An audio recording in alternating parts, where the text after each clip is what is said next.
If you are wondering who is eligible for the disability tax credit, then this video is for you. All links and videos mentioned can be found in the downloadable script below. Are you personally living with a disability or caring for a child with a disability? If you are, then you may qualify for the disability tax credit. If you are caring for a child with a disability, you may also qualify for the monthly child disability benefit. There are conditions outlined by the Canadian government that must be met in order to be considered for the tax credit, so there are a few questions you need to ask yourself before applying. The first is, do you have a prolonged or serious impairment to your physical or mental functions? If you are thinking, what does that mean? Not to worry, we will break it down. Question A. Has your impairment lasted or is expected to last at least 12 months in a row? If you answered no, then unfortunately you may not be eligible at this time. Question B. Does your impairment significantly affect you all or most of the time? If you answered no, then unfortunately you may not be eligible at this time.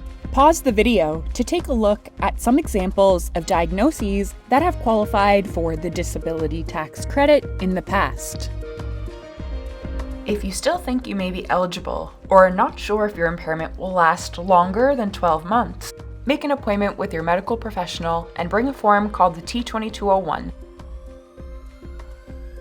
If you answered yes to question A and B, then you may be eligible, but you must also answer yes to one of the next 4 questions to be considered. Question 1. Are you blind or visually impaired as defined by the Canadian government? Check out the vision video for more information. Question 2. Do you need life-sustaining therapy, for example, dialysis, chest physiotherapy, or insulin therapy, among others? Is your therapy needed at least 2 times per week for a minimum average of 14 hours? Check out the life-sustaining therapy video linked in the script for more information. Question 3. Are you significantly restricted in at least one of the following activities, 90% or most of the time? Speaking, walking, feeding, dressing, hearing, eliminating, life-sustaining therapy, vision, mental functions, cumulative effect or significant limitations.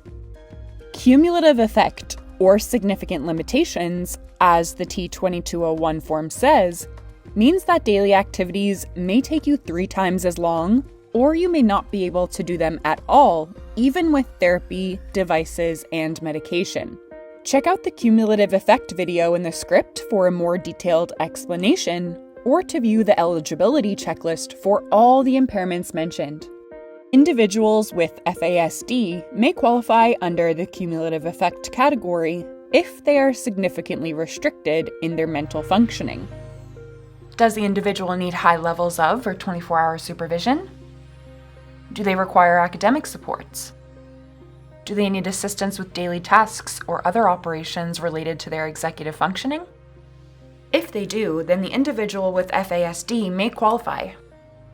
Question 4 refers to cumulative effect. To qualify for this category, you must A. be significantly restricted in 2 or more basic activities of daily life, like vision and walking, mental functioning and speaking, etc. B. You must also experience these restrictions together 90% or most of the time. And C. Daily activities take you 3 times the normal amount of time, or you cannot complete them at all. Check out the cumulative effect video for more information. Did you say yes to question 1, 2, 3, or 4? If you said yes to at least 1 question, then you may qualify for the disability tax credit.